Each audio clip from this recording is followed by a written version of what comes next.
Welcome to Whole30's Dear Melissa, my real talk advice series where I answer your questions about food habits, boundaries, and health. Today, we're talking about snacks. Specifically, can you snack on the Whole30 and what are some of my favorite snacks? Let's start with this question. Dear Melissa, I'm wondering what the Whole30 stance is on snacking. A few years ago, I thought I remembered you saying not to snack on the Whole30, but the new Whole30 talks quite a bit about snacking. So, are we snacking now? And if so, what are some of your favorite Whole30 snack ideas? Feeling peckish. Hi, Peckish. You are absolutely right. Our take on snacking has changed a lot since the early days of Whole30. So, today I'll explain what's behind the shift, how we think about snacks now, and I'll give you some of my favorite Whole30 friendly snack ideas to carry you through your day.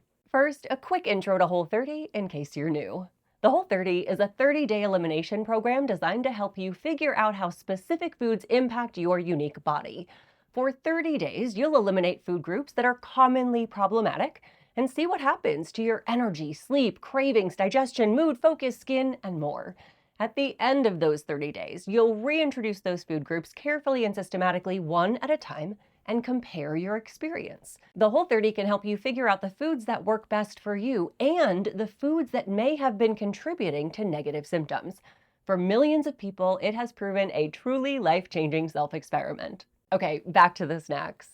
In the earliest days of Whole30, our messaging around snacking was basically, we'd rather you not. Instead, we encouraged you to eat 3 to 4 solid meals a day and make them big enough to carry you from one to the next. This advice was based on good intentions, supporting your blood sugar, hormones, and digestion.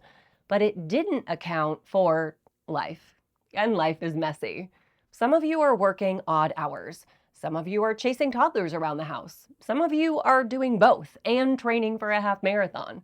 Not everyone can sit down for breakfast, lunch, and dinner on a set schedule. Not everyone can eat enough in one sitting to fuel an active lifestyle. And in the first week or two of a Whole30, it's easy to underestimate how much food you need and find yourself hangry at 3 p.m. This was certainly my experience when I had my son in 2013. I was working from home, I had childcare help, and I was already great at meal prep and planning.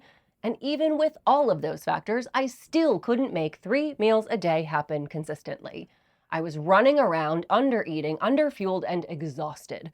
Once I added in snacks, foods that were nutrient-dense, protein-rich, and easy to grab, I felt so much better. That personal experience, plus input from our Whole30 dietitians and evolving science around blood sugar regulation, helped to reshape our approach. Which brings us to today. Yes, snacking is not only allowed on the Whole30, but it's encouraged whenever you need it. And we have some best practices to help you make the most of your Whole30 snacks. Here's how to snack the Whole30 way. First, if you're hungry, please eat. Whole30 doesn't limit or restrict calories or meals. We want you to tune into and honor your body's hunger signals. But we do want your snacks to be intentional, more like a mini meal than grazing like an antelope all day, grabbing a meat stick here and an apple there. Aim to include a mix of protein, natural fats, and carbs from fruit and/or veggies. A combination of macronutrients is going to keep you fuller longer and help you stay energized and satisfied. Aim for at least 2 of the 3 macronutrients in each snack, like protein plus fat or protein plus carbs. Now for the fun part. Here are some of my favorite Whole30 snacks. These are original Whole30 compatible, meaning they contain animal protein or animal fat. As always, read your labels for Whole30 compatibility. My go-to snack is always 2 meat sticks, apple slices, and some sunflower seed butter. You could substitute any fruit here and use unsweetened almond, cashew, pecan, or walnut butter. I need at least 2 meat sticks to help me meet my protein goal and stay satisfied, so 1 might not cut it for you. I also love meat sticks dipped in Kite Hill cream cheese. I know it sounds strange, but trust me, it is so delicious. You can add any fruit or veggies to this for a well-rounded snack.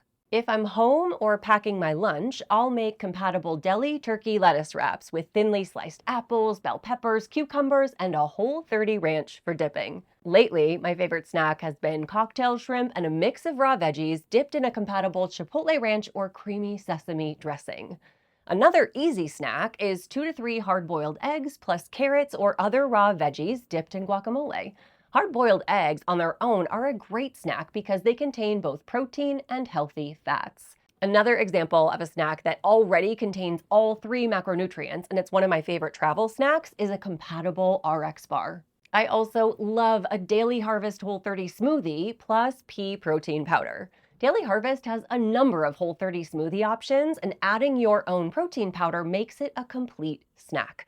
Daily Harvest smoothies are also a great fit for our plant-based Whole30 program. If you want more snack inspiration for the original Whole30 or the plant-based Whole30, check out the new Whole30 book starting on page 75. You'll find smoothie templates, snack pairings, and specific snacks for each program. Remember, the Whole30 is all about paying attention to what your body is telling you, not following external food rules. If you need to snack on the Whole30, please have a snack. Just make it intentional. Tune into your hunger, make it a mini meal, and continue to experiment with your meal sizes so you feel satisfied and supported throughout your day. If this video helped you shift your perspective on snacking, hit that like button and share this with a friend. If you've got a favorite Whole30 snack combo, I want to try it, so drop it in the comments. If you want more honest, actionable answers to your questions about health habits and relationship with food, subscribe and turn on notifications. And visit the link in the caption to subscribe to my Dear Melissa newsletters so you never miss a topic. See you next time.